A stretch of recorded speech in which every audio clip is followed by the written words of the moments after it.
The morning sun streamed through the tall windows of Kensington Palace, casting long shadows across the marble floors that had witnessed centuries of royal history.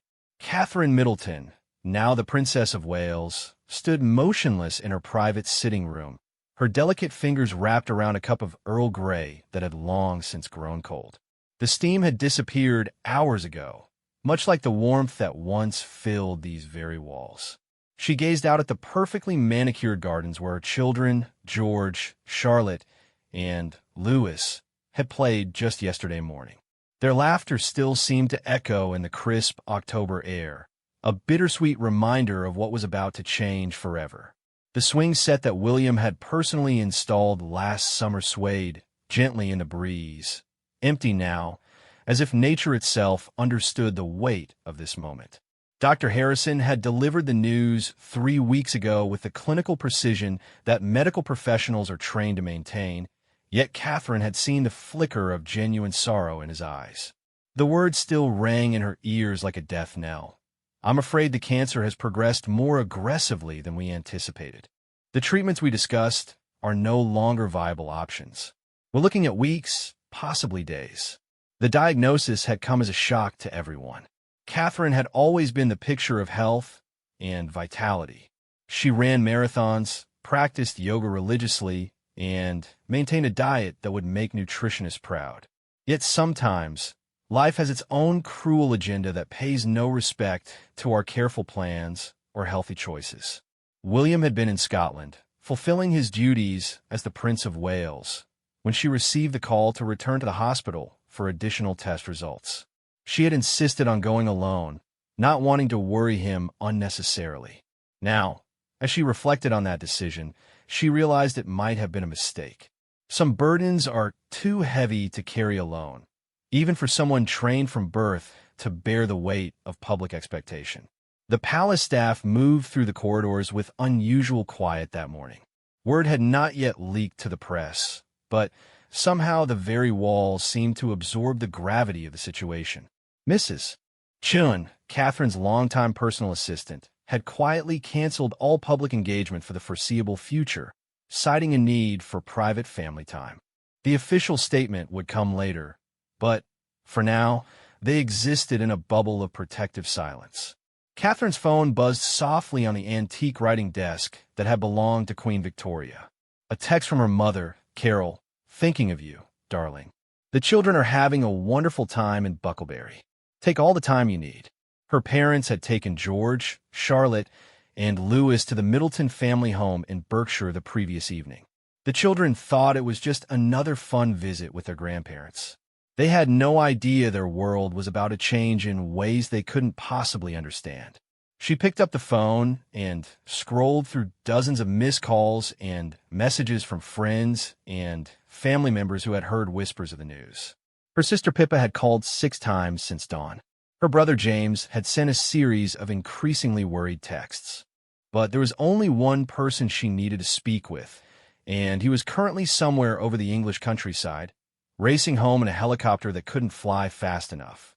The sound of rotors grew louder as William's helicopter approached the palace landing pad.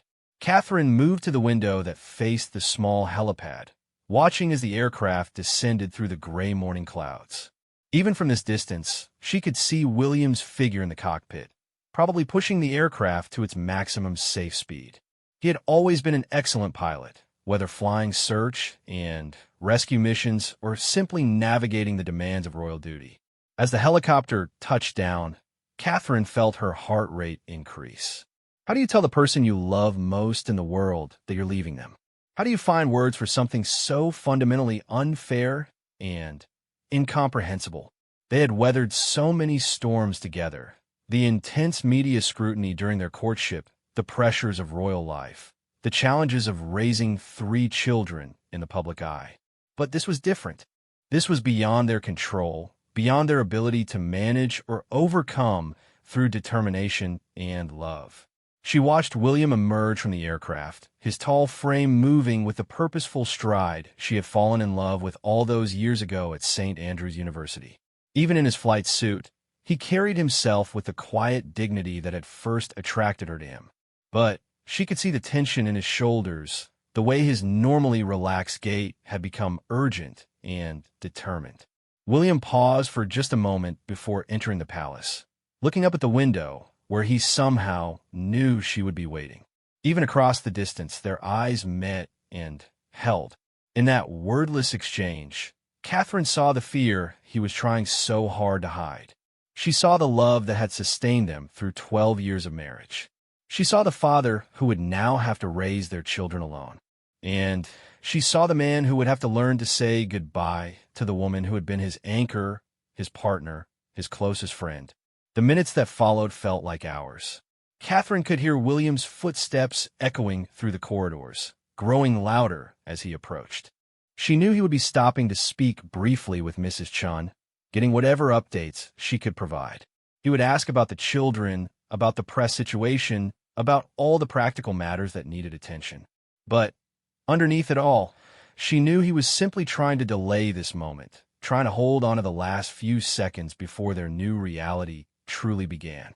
When William finally appeared in the doorway of her sitting room, they stood looking at each other across the space that suddenly felt enormous. He was still wearing his flight suit, his hair slightly disheveled from the helicopter ride. She was dressed in a simple cream-colored sweater and dark jeans, clothes that made her look younger and more vulnerable than her royal title would suggest. Neither of them spoke at first. What could they possibly say that would make sense of this situation? How do you begin a conversation that you know will change everything? William's training in crisis management, his years of military service, his lifetime preparation for leadership, none of it had prepared him for this moment. Catherine was the first to move. She set down her cold cup of tea and walked slowly toward him, her bare feet silent on the Persian rug that covered the sitting room floor. With each step, she memorized details she had never paid attention to before. The way the morning light caught the gold threads in the wallpaper, the soft tick of the antique clock on the mantelpiece, the faint scent of roses from the garden that drifted through the partially open window. When she reached him, William lifted his hands to cup her face gently, his thumbs brushing away tears she didn't realize had started falling. His hands were warm and slightly rough from years of outdoor activities and military training. These were hands that had held hers as they walked down the aisle at Westminster Abbey. Hands that had steadied her during difficult public appearances. Hands that had cradled each of their newborn children. Hands that were now trembling almost imperceptibly as they held her face. "How long?" William asked quietly, his voice barely above a whisper. The question contained everything. How long did they have together? How long before the pain became unbearable? How long before they would have to tell the children? How long before he would be facing the world without her beside him?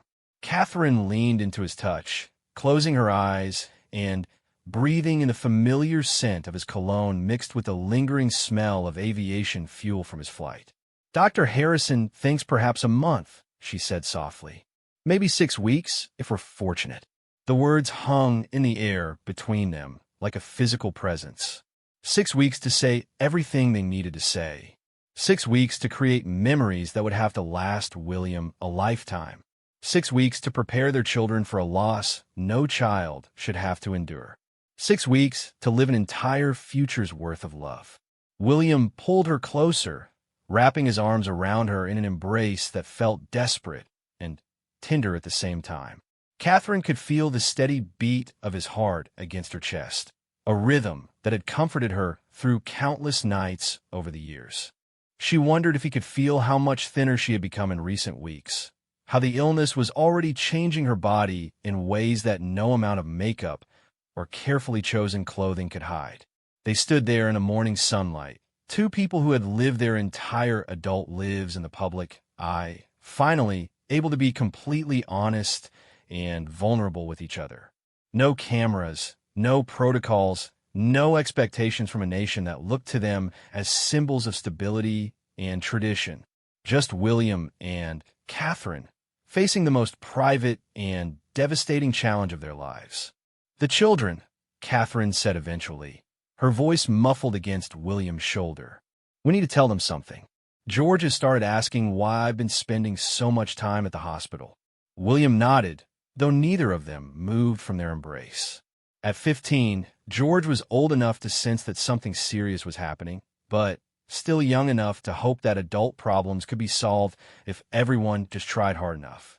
Charlotte, at 12, had inherited her mother's intuitive nature and had been watching Catherine with increasingly worried eyes. And Louis, at just 9 years old, remained blissfully unaware that anything had changed, though he had commented that Mummy seemed tired more often than usual.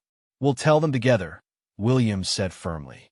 "Whatever happens, we face it as a family." Catherine pulled back slightly so she could look into his eyes. The blue eyes that had captivated her from their first meeting were now filled with a pain so deep it took her breath away. But underneath the pain, she saw something else, a determination and strength that reminded her why she had fallen in love with this man in the first place. "I need you to promise me something," Catherine said, her voice growing stronger. "I need you to promise that you'll help them remember the good times. Not just this, not the sadness and the hospitals and the fear. I need you to make sure they remember the pancake breakfasts and the bedtime stories and the way we used to dance in the kitchen when we thought no one was looking." William's eyes filled with tears he had been fighting to hold back. "I promise," he whispered. "But you have to promise me something too. Promise me you'll fight this with everything you have. Promise me you won't give up." Catherine smiled for the first time that morning, a genuine smile that reminded William of the carefree young woman he had met at university. "I promise to fight," she said, "but I also need you to promise that when it's time to let go, you'll help me do it with dignity. I don't want the children to remember me as someone who was in pain or afraid. I want them to remember me as someone who faced this with grace." The conversation that followed was one of the most difficult either of them had ever had. They talked about practical matters, how to handle the press, what to tell the children, and how to maintain some semblance of normalcy in the time they had left.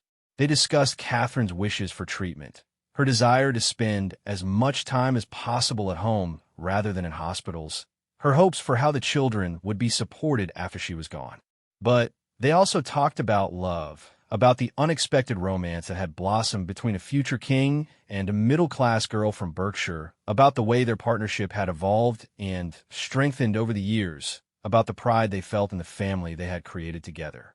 They remembered their wedding day, the birth of their children, quiet moments of happiness that had been stolen between public duties and royal obligations. As the morning progressed into afternoon, they were joined by other family members who had been quietly summoned to the palace.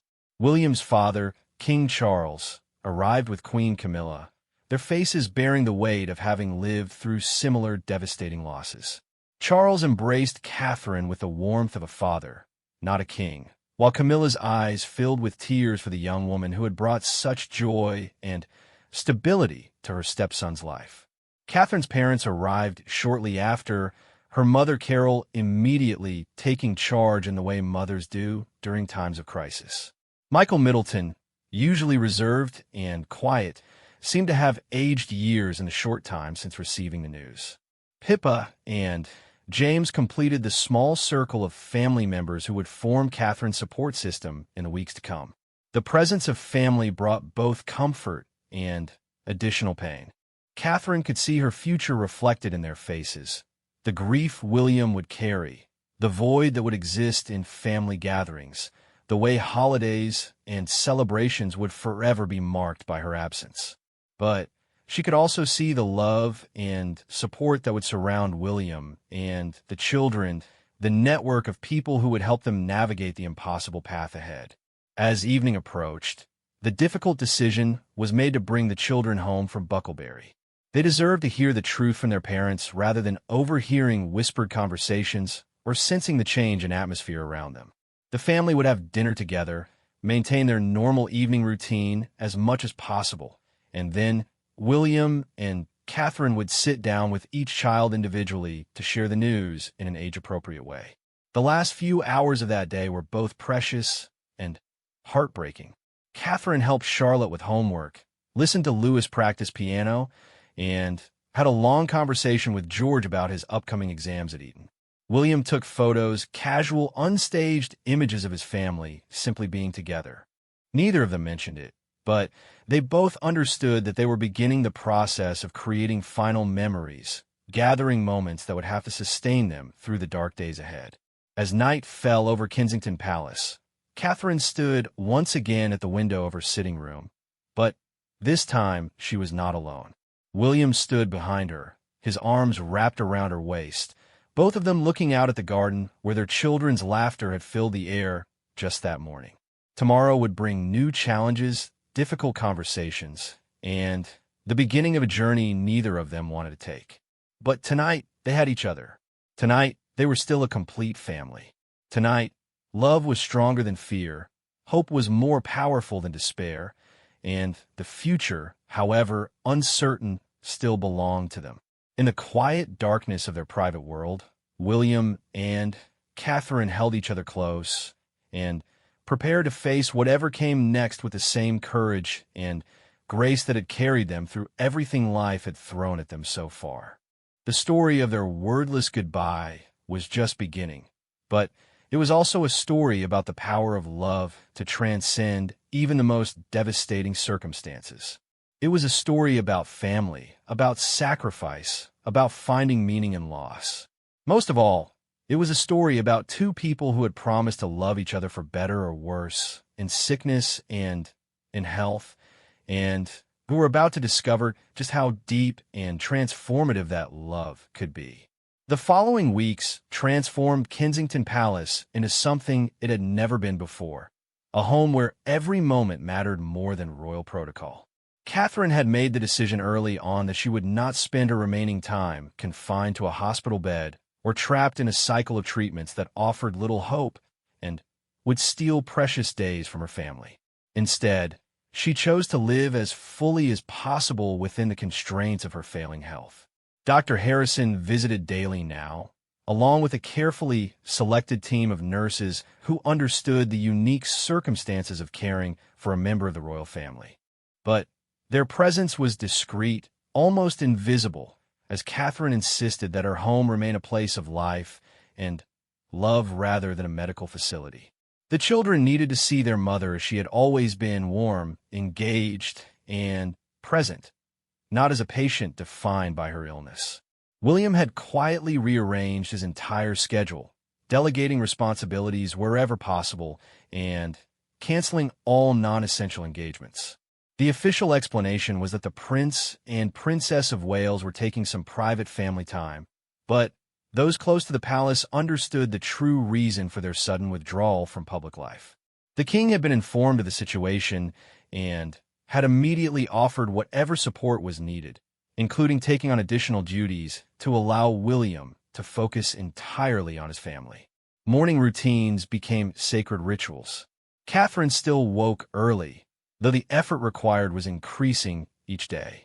She would sit in bed for a few extra minutes, gathering the energy she would need to greet her children with the same bright smile they had always known. William learned to wake even earlier, preparing himself emotionally for the challenge of maintaining normalcy while watching the woman he loved slowly fade away. Breakfast became their most important meal together. Catherine insisted on continuing the family tradition of eating together in the informal dining room, rather than having meals served in bedrooms or separate locations. She would carefully apply makeup to hide the growing pallor of her complexion and dress in bright, cheerful colors that the children associated with their mother's vibrant personality. George had responded to the news of his mother's illness with a maturity that was both admirable and heartbreaking.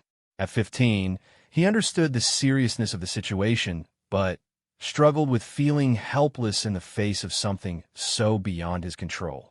He began spending more time at home, often sitting with Catherine in the afternoons doing homework or simply talking about his plans for the future. These conversations were bittersweet for Catherine, knowing she would not be there to see her eldest son grow into the man he was destined to become. Charlotte, with her sensitive nature, seemed to absorb everyone's emotions like a sponge. She became hyper-aware of her mother's needs, offering to help with small tasks and watching Catherine carefully for any signs of distress. William and Catherine worked together to reassure her that it was not her responsibility to take care of anyone but herself, though they also appreciated the compassion and maturity their daughter was showing. Louis, the youngest, continued to be somewhat protected from the full weight of the situation. He knew that Mummy was sick and needed extra rest, but at 9 years old, he still believed in the power of love and hoped to fix anything that was broken. His innocent optimism was both painful and healing for Catherine, reminding her daily of the pure joy and possibility that children bring to the world. The decision about when and how to inform the public about Catherine's condition became increasingly urgent as her appearance began to change in ways that could not be hidden by makeup or clever camera angles. Palace communications staff worked carefully with William and Catherine to craft a statement that would be honest without being overly detailed, respectful of the family's privacy, while acknowledging the public's right to know about the health of a senior member of the royal family. Meanwhile, Catherine embarked on what she privately called her legacy project, creating memories and messages that would help her family cope with her absence. She began writing letters to each of her children to be opened at significant milestones in their lives: graduations, weddings, the birth of their own children. Each letter was carefully crafted to offer guidance, share memories, and express the deep love she felt for them. She also worked with William to record video messages for birthdays and holidays, knowing that hearing her voice and seeing her face might provide comfort during difficult times in the years to come. These sessions were emotionally exhausting, but important to Catherine, who wanted to maintain some presence in her family's future, even when she could no longer physically be there. The garden at Kensington Palace became Catherine's sanctuary during this time. She had always loved gardening, finding peace in the simple act of nurturing growing things. Now, with autumn giving way to winter, she spent hours each day bundled in warm coats and blankets, planning changes that would bloom in the spring after she was gone.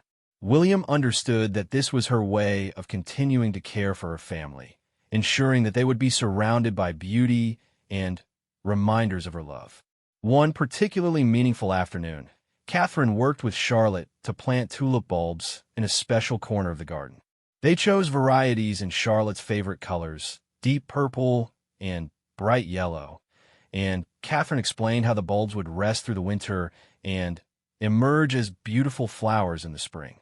Sometimes, Catherine told her daughter gently, the most beautiful things come after the darkest, coldest times. Charlotte listened intently, understanding that her mother was talking about more than just flowers. "Will you be here to see them bloom?" she asked quietly, her hands dirty from the rich soil they had been working in together. Catherine paused in her planting, choosing her words carefully. "I hope so, sweetheart. But even if I'm not here in the way you're used to, I want you to know that every time you see these flowers, you can remember that I'm still with you in all the ways that really matter." These conversations were some of the most difficult Catherine had ever had, but also some of the most important. She was determined to help her children understand that love doesn't end with death, that the bond between a mother and her children transcends physical presence. It was a sophisticated concept for young minds to grasp, but Catherine approached it with the same patience and care she had always shown when teaching them about difficult subjects. William struggled with his own emotions while trying to support Catherine and the children through theirs.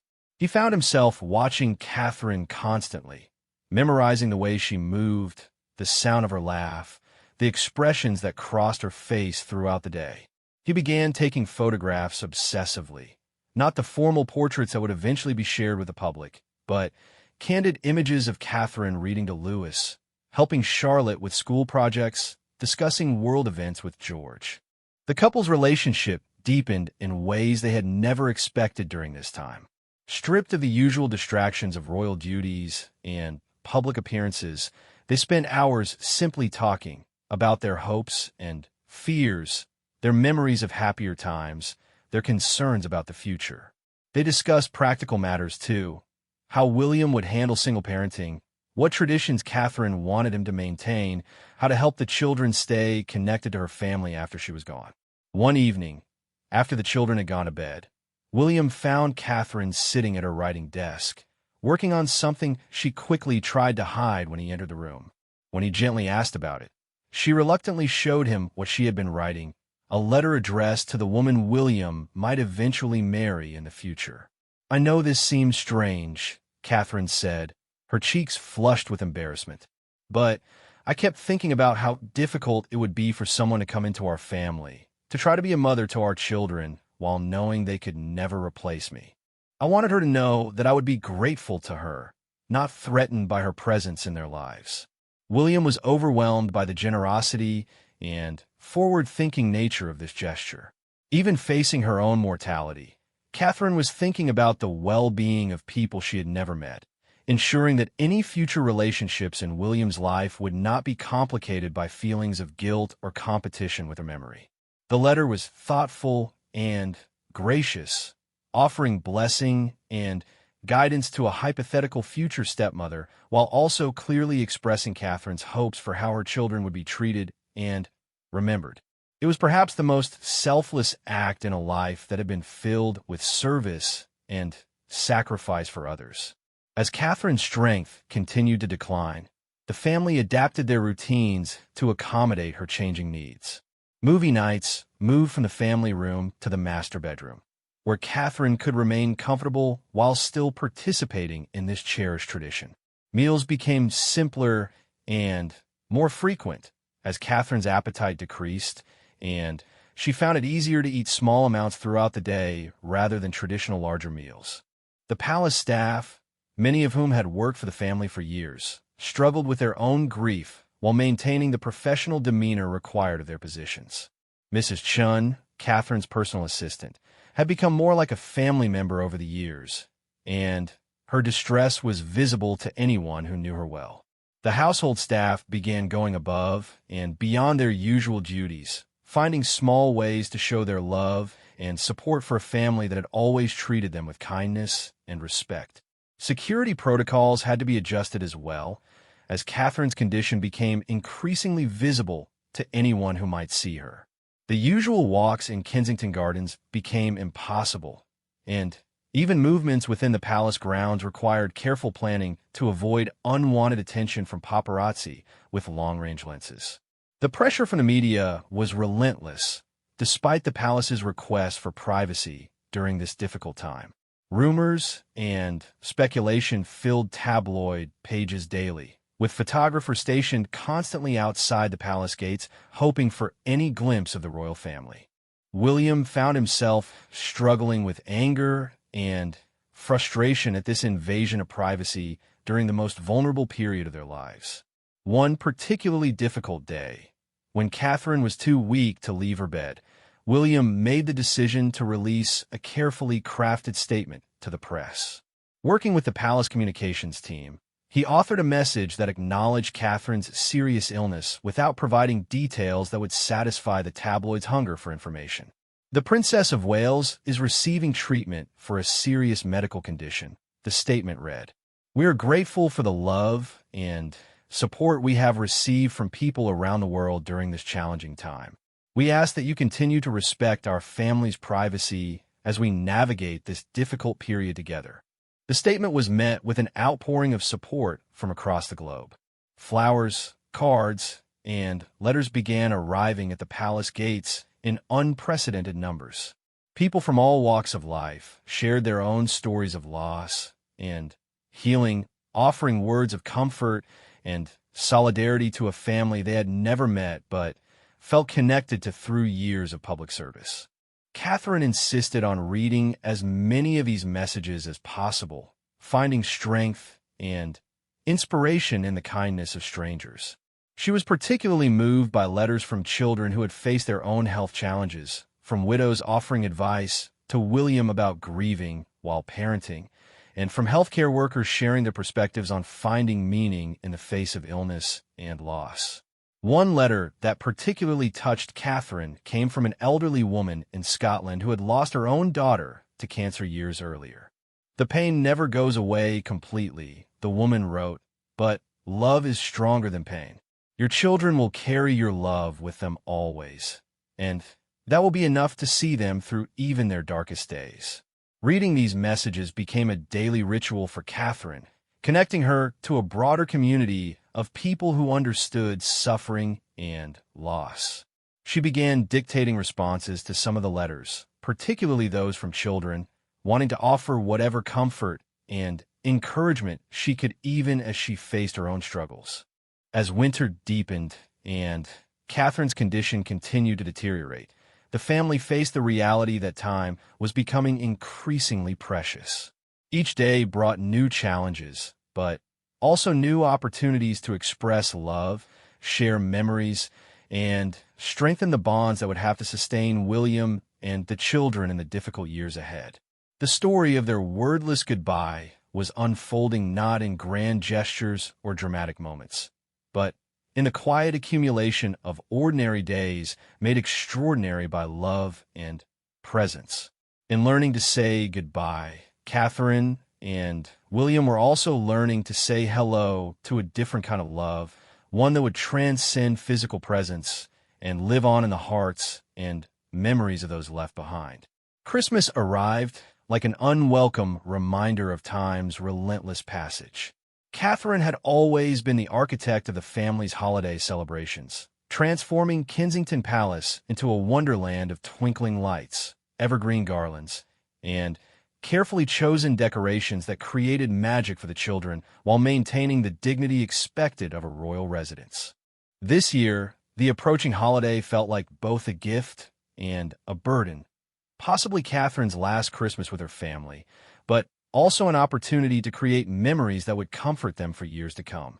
Despite her weakening condition, Catherine insisted on maintaining as many holiday traditions as possible. The family Christmas tree, a magnificent Norwegian spruce that had been delivered to the palace in early December, stood in the main drawing room awaiting decoration. For years, this had been Catherine's favorite family activity, an evening when royal protocol was set aside and the Wales family became simply a mother, father, and 3 children hanging ornaments and sharing stories about Christmases past.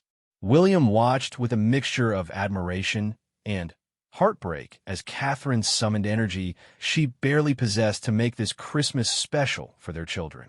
She had spent weeks secretly working with palace staff to ensure that every detail was perfect, from the children's gifts to the special meal she wanted prepared for Christmas Day.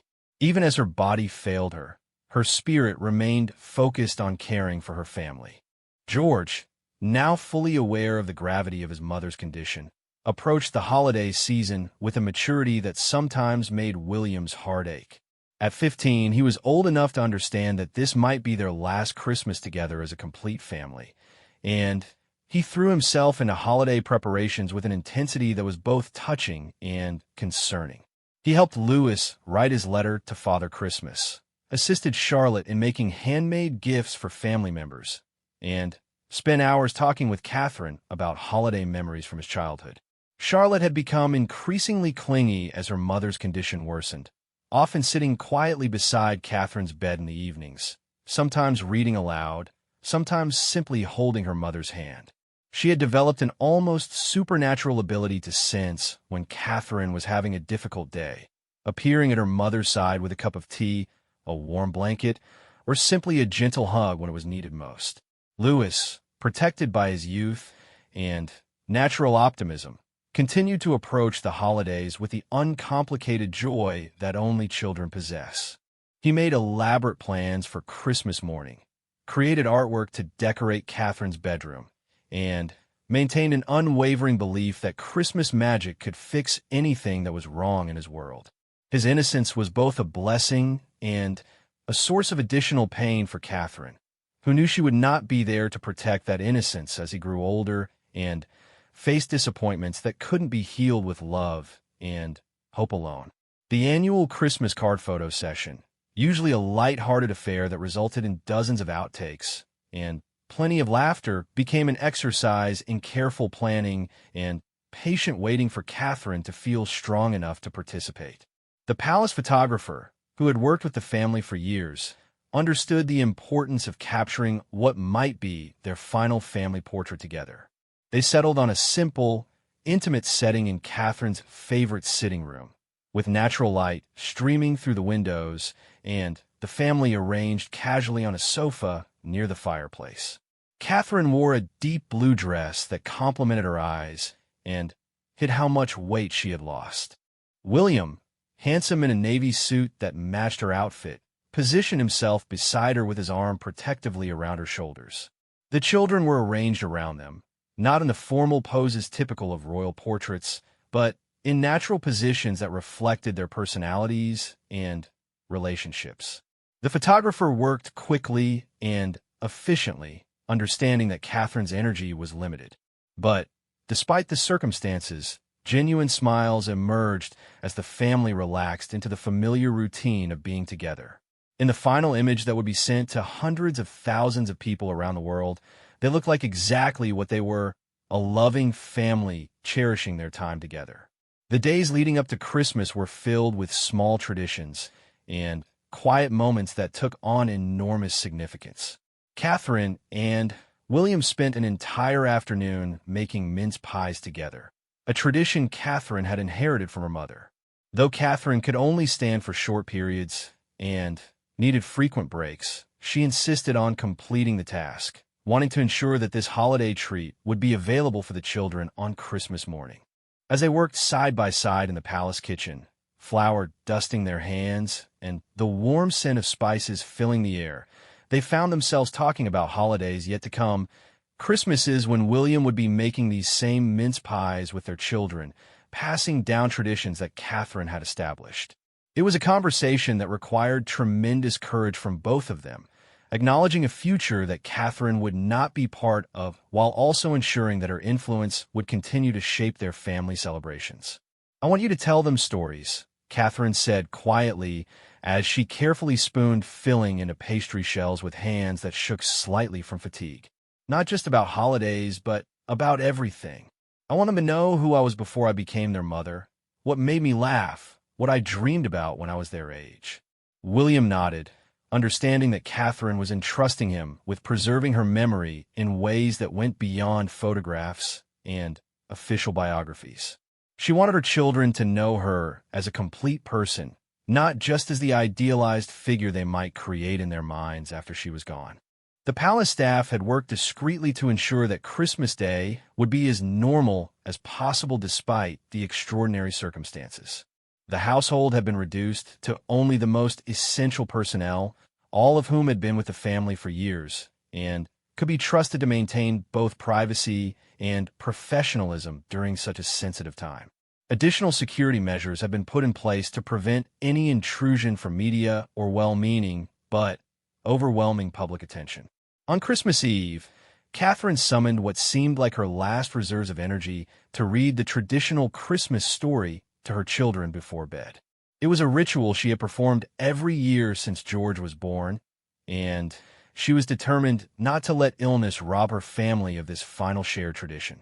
Propped up against pillows in the main sitting room, with a warm fire crackling in the fireplace, and her 3 children gathered around her, Catherine read from the same leather-bound book her own mother had read from when she was a child. Her voice was softer than usual, requiring more pauses than in previous years, but the familiar words still carried their power and meaning. When she reached the end of the story, Lewis, as always, asked if Father Christmas would really come during the night. Catherine assured him that Father Christmas always found his way to good children, no matter what obstacles he might face. After the children were tucked into their beds, Catherine and William sat together in her bedroom, looking out at the winter garden where snow had begun to fall softly in the darkness. They didn't talk much. Words seemed inadequate for the weight of what they were both feeling. Instead, they simply held each other, drawing comfort from physical closeness and the simple fact of being together on what might be Catherine's last Christmas Eve. Christmas morning arrived with the sound of excited children racing through the palace corridors, their footsteps echoing off marble floors as they made their way to their parents' bedroom. Despite everything that had changed in their lives over the past months, the magic of Christmas morning remained intact for George, Charlotte, and Lewis. Catherine had insisted on getting up and dressing properly for Christmas morning, though the effort required help from both William and her nurse. She wore a soft red sweater and comfortable trousers, clothes that were festive but also practical for someone whose energy was limited. William helped her with her jewelry. The simple pearl earrings he had given her for their first Christmas as a married couple, and her wedding rings, which had become loose on her finger but which she refused to stop wearing. The family gathered in the sitting room, where their presents waited under the magnificent Christmas tree. Catherine positioned herself in her favorite chair, wrapped in a soft cashmere throw, while William distributed gifts and the children eagerly explored what Father Christmas had brought them during the night. Watching her children's faces light up as they opened their presents, Catherine felt a bittersweet combination of joy and sorrow. Joy at seeing their happiness and excitement, sorrow at knowing this might be the last time she would witness their Christmas morning wonder. She committed every detail to memory. The way Lewis's eyes widened when he discovered the new bicycle he had been hoping for, Charlotte's delighted squeal when she found the art supplies she needed for her latest creative project, George's more mature but still genuine pleasure in receiving the books and electronics he had requested. The children had worked together to create a special gift for their mother, a scrapbook filled with photographs, artwork, and written memories of their favorite times together as a family. Each child had contributed pages reflecting their individual relationships with Catherine, creating a treasure trove of memories that she could revisit during difficult days. George's pages focused on their conversations about his future, his hopes and dreams, and the advice Catherine had given him about leadership and responsibility. Charlotte had filled her section with artwork and poems, capturing the creative bond they had always shared. Lewis's contribution was filled with pictures he had drawn of family adventures and simple declarations of love written in his still-developing handwriting. Catherine accepted the gift with tears in her eyes, understanding that her children had instinctively created something that would comfort her during her final weeks, while also demonstrating the love and attention she had given them throughout their lives. It was perhaps the most meaningful gift she had ever received. The traditional Christmas Day lunch was served in the family dining room, with the table set with Catherine's favorite china and crystal. The meal had been carefully planned to include all of Catherine's favorite foods, though her appetite was now so diminished that she could only manage small tastes of each dish. Still, she participated fully in the conversation and laughter that filled the room, asking questions about the children's plans for the school break and sharing stories about her own childhood Christmases. As the day progressed, family members began arriving for their traditional Christmas gathering. King Charles and Queen Camilla came first, followed by Catherine's parents and siblings. Each arrival brought fresh energy to the celebration, but also visible reminders of the gravity of the situation. Everyone worked hard to maintain a festive atmosphere for the children, while also acknowledging the elephant in the room, the likelihood that this would be the last time they would all be together with Catherine. The afternoon was filled with traditional games, music, and conversation. Catherine participated as much as her energy allowed, but William and the other adults worked seamlessly to ensure that her limitations didn't diminish the children's enjoyment of the day. When Catherine needed a rest, someone would engage the children in an activity in another room. When she felt strong enough to rejoin the group, space was naturally made for her without any fuss or fanfare. One of the most poignant moments of the day came when Lewis asked his grandfather, King Charles, to play the piano while the family sang Christmas carols together. Catherine had always loved this tradition, and her voice, though weaker than in previous years, could still be heard joining in on the familiar melodies. When they reached Silent Night, her favorite carol, the entire family gathered around the piano, their voices blending together in harmony.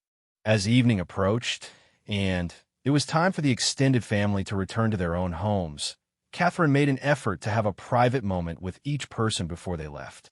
These conversations were brief but meaningful, words of gratitude, expressions of love, and sometimes unspoken acknowledgments that this might be their final goodbye. With her mother-in-law, Queen Camilla, Catherine expressed appreciation for the kindness and acceptance she had always shown. With King Charles, she shared her hopes for how the children would be supported in their royal duties as they grew older. With her own parents, she tried to offer comfort for the grief they were already beginning to experience. Her brother James lingered longest, struggling with the reality of saying goodbye to the sister who had always been his protector and closest confidant. Their conversation was filled with memories of their childhood together, shared jokes, and experiences that had bonded them for life. Catherine made him promise to maintain his relationship with William and the children, ensuring that her family would continue to benefit from the warmth and humor that James brought to their lives. As the palace grew quiet on Christmas night, with the children finally settled in their beds after a day filled with excitement and new toys, Catherine and William found themselves alone together once again. The Christmas tree lights twinkled softly in the darkness, creating a magical atmosphere that felt both peaceful and melancholy. They had made it through another milestone, created another set of memories that would comfort their family in the difficult days ahead. But they were also acutely aware that time was running short, that each passing day brought them closer to the goodbye they both dreaded but knew was inevitable. Sitting together in the quiet aftermath of Christmas Day, surrounded by the evidence of love and family that filled their home, Catherine and William held each other close and prepared to face whatever the new year would bring. They had given their children a Christmas filled with love, tradition, and joy. Now it was time to prepare for the even more difficult task of helping them learn to find hope and healing in the midst of loss. January arrived with a bitter cold that seemed to seep through the ancient walls of Kensington Palace, mirroring the chill that had settled over the Wales family's hearts. The decorations from Christmas had been carefully packed away, leaving behind rooms that felt strangely empty and bare.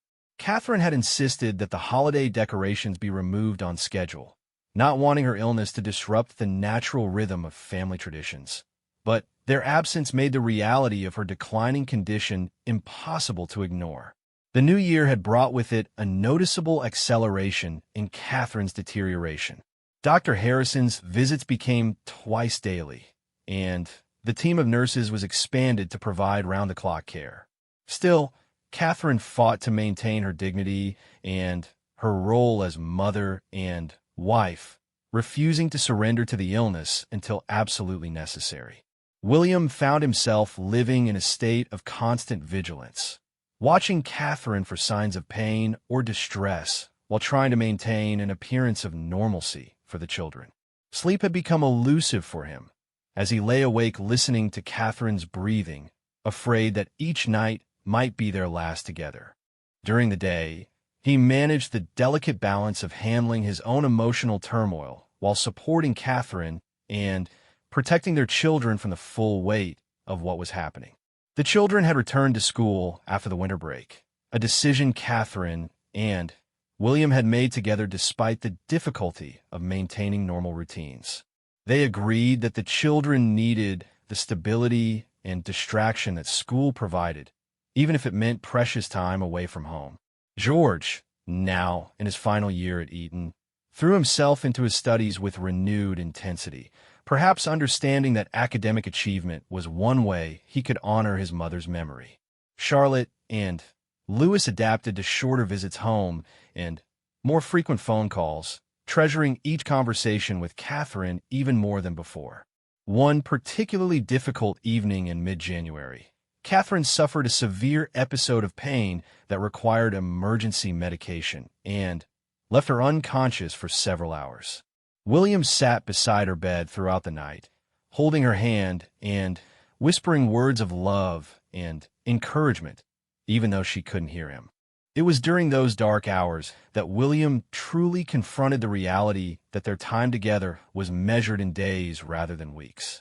When Catherine woke the following morning, she seemed somehow different, more fragile, but also more at peace. It was as if she had crossed some invisible threshold during the night, and was now inhabiting a space closer to the end than to the life she had known. Her voice was softer, her movements more deliberate, but her eyes still held the intelligence and love that William had fallen in love with years ago.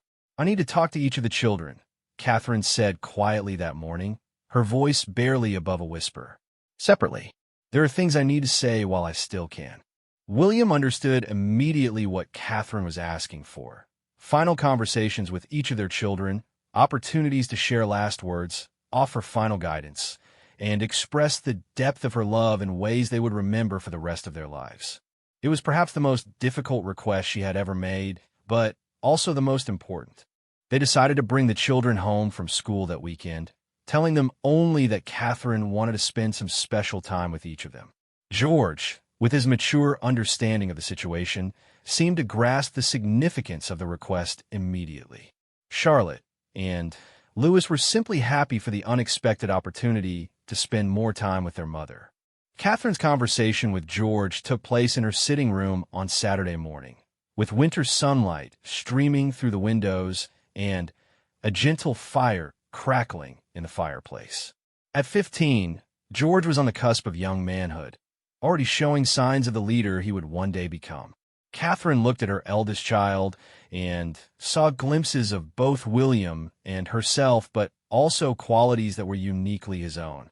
"You're going to be a wonderful king someday," Catherine told him, her voice steady despite her weakness. "But more importantly, you're already a wonderful person. I'm so proud of the young man you're becoming."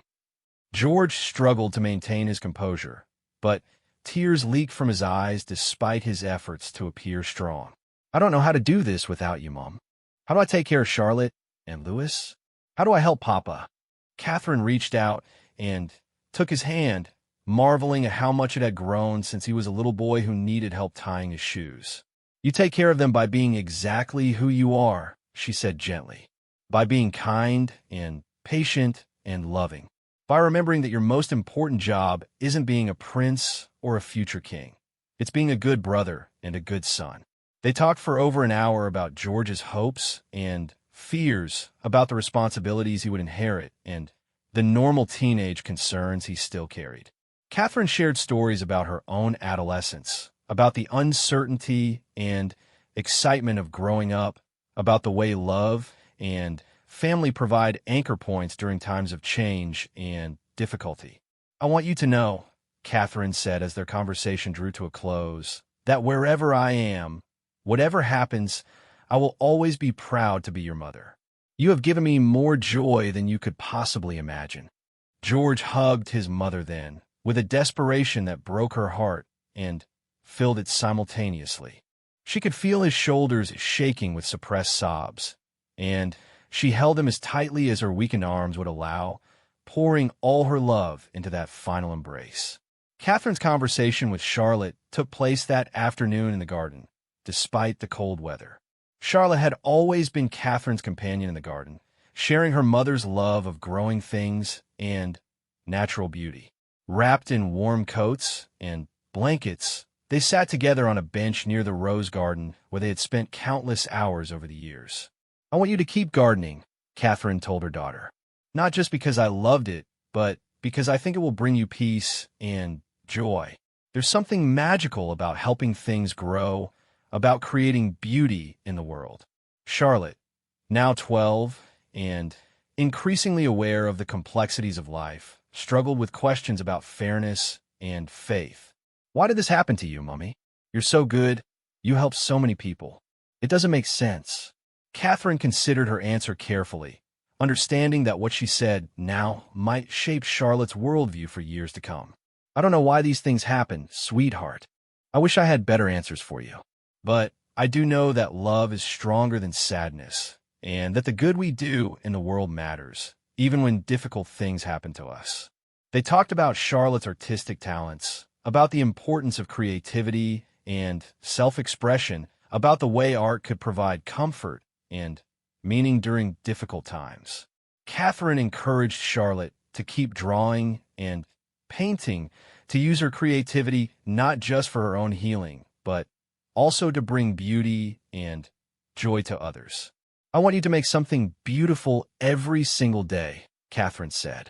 It doesn't have to be a masterpiece. It could be a song, a poem, a drawing, or even just a kind word to someone who needs it.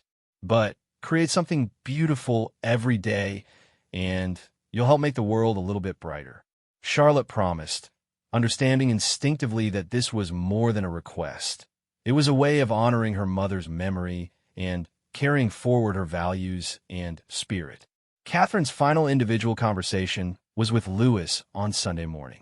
At 9 years old, he was still young enough to approach difficult topics with the resilience and hope that children possess naturally. They met in his bedroom, surrounded by the toys and books that defined his world, keeping the conversation grounded in familiar territory. "Do you understand what's happening to me, sweetheart?" Catherine asked gently, sitting on the edge of his bed while Lewis arranged his toy soldiers in careful formations. "You're very sick," Lewis said matter-of-factly, not looking up from his toys. "And the doctors can't make you better this time." Catherine was struck by his simple acceptance of a reality that the adults in his life had struggled to process. Children, she reflected, often had a clearer understanding of truth than the grown-ups who tried so hard to protect them from it. "That's right," Catherine confirmed. "But I want you to know that even when my body stops working, my love for you will never stop." Love isn't something that lives in our bodies. It lives in our hearts and our memories and our spirits. And that part of me will always, always be with you. Lewis finally looked up at her, his young face serious but not frightened. "Like how I still love Gandalf, even though he's not here anymore?" he asked, referring to a beloved pet rabbit who had died the previous year. "Exactly like that," Catherine said, smiling at his perfect analogy. "You still remember how soft Gandalf's fur was, and how he liked to eat carrots from your hand, and how happy he made you feel. That's how love works. It stays with us even when the person or pet we love can't be with us anymore." They spent the rest of their time together reading stories and playing quiet games, with Catherine treasuring every giggle and silly comment from her youngest child. Lewis's natural resilience and optimism reminded her that children were capable of weathering even the most difficult storms when they were surrounded by love and support. As Sunday evening approached, and it was time for the children to return to school, the family gathered for one final dinner together.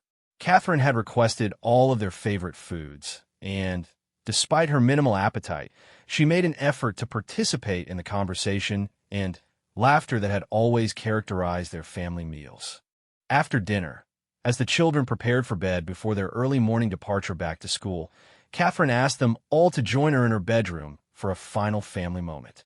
William helped her into her most comfortable chair while the children arranged themselves around her, George standing behind the chair with his hands on her shoulders, Charlotte curled up on the floor beside her, and Lewis nestled in her lap despite his growing size. "I want you all to remember," Catherine said, her voice stronger than it had been all weekend, "that being part of this family is the greatest privilege of my life.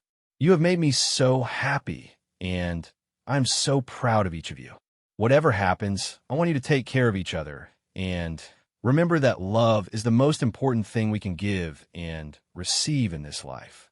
The family sat together in comfortable silence for several minutes, each lost in their own thoughts and emotions. Outside, snow began to fall again, creating a peaceful backdrop for this intimate moment. Catherine looked around at the faces of the people she loved most in the world, committing every detail to memory, knowing this might be the last time they would all be together like this. When it was time for the children to leave for school the next morning, Catherine was too weak to get out of bed to say goodbye. Instead, each child came to her bedside for final hugs and whispered words.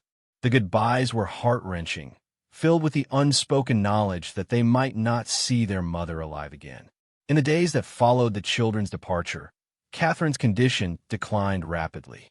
She slept more and spoke less, but William remained constantly at her side, reading to her, playing soft music, and simply holding her hand. Dr. Harrison prepared William for the signs that the end was approaching, ensuring that he would be able to recognize when it was time to call the children home. The call came on a quiet Thursday morning in late January. William contacted the children's schools and asked that they be brought home immediately, then gathered the small circle of family members who had requested to be present for Catherine's final hours. Her parents arrived first, followed by King Charles and Queen Camilla, and finally Pippa and James. Catherine spent her final day surrounded by the people who loved her most. She drifted in and out of consciousness, but seemed aware of their presence. William never left her side, whispering words of love and gratitude, sharing memories of their life together, assuring her that she could let go when she was ready. As evening approached, Catherine opened her eyes one final time and looked directly at William. No words were spoken. They were beyond the need for words by then. But in that final look, they shared everything they needed to say. Love, gratitude, sorrow, hope, and the promise that what they had built together would endure. Catherine died peacefully just as the sun was setting, with William holding her hand and their children gathered around her bed. Her final breath was as gentle as a sigh, a quiet ending to a life lived with grace, service, and extraordinary love. In the silence that followed, William understood that this was not truly an ending, but a transformation. Catherine's physical presence was gone, but everything she had given their family, the love, the values, the memories, the foundation of strength and resilience, would live on in their hearts and their actions for generations to come. The wordless goodbye they had shared in those final moments contained everything that needed to be said. It was a goodbye that spoke of love transcendent, of bonds that death could not break, and of the extraordinary legacy left by a woman who had lived her life in service to others and had died surrounded by the love she had so generously given throughout her time on earth. Outside, snow continued to fall softly on the gardens that Catherine had loved, covering the sleeping tulip bulbs that would bloom in the spring as a reminder that beauty and life persist even after the darkest winter. The story of William and Catherine's wordless goodbye had reached its conclusion, but the story of their love would continue forever in the lives they had touched and the family they had created together.